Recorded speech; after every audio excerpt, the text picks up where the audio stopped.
waiting for someday? Ready to finally start living your best life right now? You're in the right place. I'm David. And I'm Wendy. And this is the David and Wendy podcast. We're your life coaches here to move you from the excuses to action. From mastering your mindset to finding real joy, we're keeping it real, raw, and maybe just a little ridiculous. Let's get into it, Wendy. Let's go, David. Welcome back to the David and Wendy podcast. Today's episode is a discussion of what it means when somebody says they are realistic or tells you to be a realist. What are they really saying? Have you ever heard anyone say, to you or someone else about being realistic? It's what's not realistic, right? Or maybe they even claim themselves to be a realist. What does that even mean? Oh my goodness, David. This is a huge pet peeve of mine. Right. Oh my goodness. Only because, yeah. I've had much experience with this and it drives me nuts. But what I find, I often find, not 100% of the time, but these so-called quote unquote realistic people also tend to be glass half empty people. Yeah. They have a hard time seeing a vision or an idea, in my experience. And a lot of the times they're very black and white. They have a very black and white mindset, just around most everything. Mm-hmm. And I'm not here to criticize them, but rather to understand where they are coming from. I know, I joke, both my ex-husbands were realistic people, they told me. And I'm like, I just wanted to cringe. Anyways, but what as I've become aware, I realize that this is a learned behavior, or rather a learned response. And most of the time it's out of fear, fear of something, maybe fear of being disappointed, or just not open to possibilities because they're very rigid and set in the ways of what they know, Right. It's all about survival. Yes. And anything outside of that is, not realistic. So yes. Any thought or idea that has, come to them that wasn't real, they didn't judge as real because they were trying to minimize their exposure. Yeah. Right? Yeah. But then things change, right? Then things do become real. Even when they're thought of being, not. So yeah, like you said, this is actually a sign of a fear of failure or exposure, or, being expelled from the tribe. It's all about, surviving. It's just a survival thing. Yeah. So, and it just makes me also want to say, when it does come to fruition, whatever it is they thought would not happen or wasn't realistic. See, I told you so. Exactly. Yeah. Yeah. But anyways, So, I'm digressing. No, well, they don't even want to try because they've already convinced themselves. Right. Yeah. That the resources, they're not capable of pulling the resources together.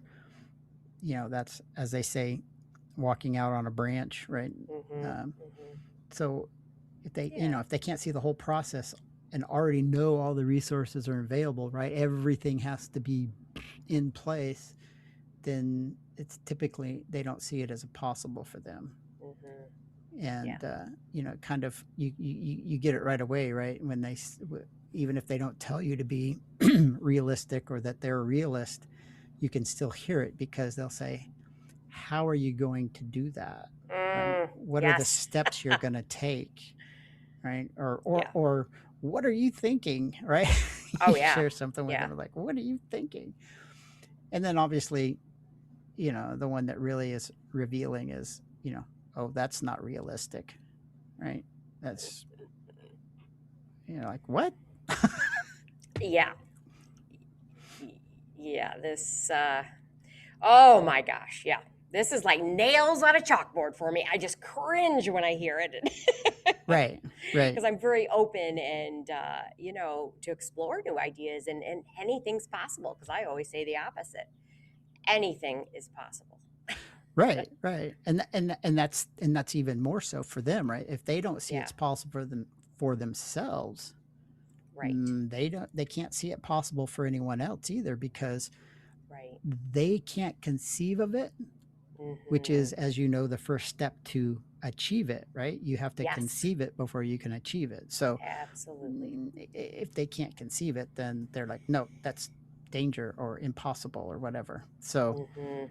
actually, like you said, the reverse of it, personally, my definition of a realist is the opposite, right? It's someone who realizes their thoughts, ambitions, and dreams, right? Make them come Yes. true, Oh, make them become real.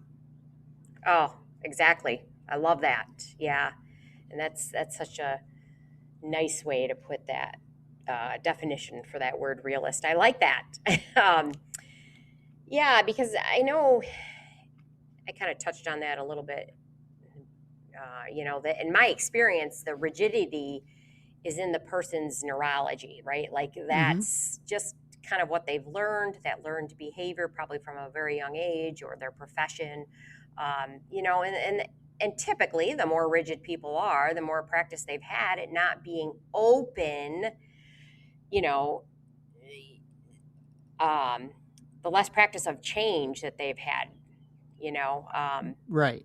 yeah, so they've had to have, or experienced, I should say. Yeah, yeah, you're Yeah. exactly right, and that's a good way to put it. They've been shown, Hmm. typically, right? We always talk about the input, the original programming being in the early, single digits, Hmm. and shown or taught, that what's realistic, right? And so they have practiced it consistently, because when you start leaning into something like that, then the RAS starts showing you, things that confirm your belief. Right. And as they practice it, that it becomes automatic, right? It becomes automated. Yes. So you're right. It is all about the neurology, right? Every Hmm. habit, every belief, every expectation that you hold is hardwired physically, Hmm. physiologically in your brain, right? That's why it may seem to trying to get change an old habit, you find yourself falling back into it, and you're like, oh, here I am again. What am I Hmm. doing? Right? Because it's the wiring is still in place for Right. automating it. The brain wants to automate everything for efficiency. Yeah. So, but this is how you change something in your life, right? You practice a new way consistently, persistently, Mm.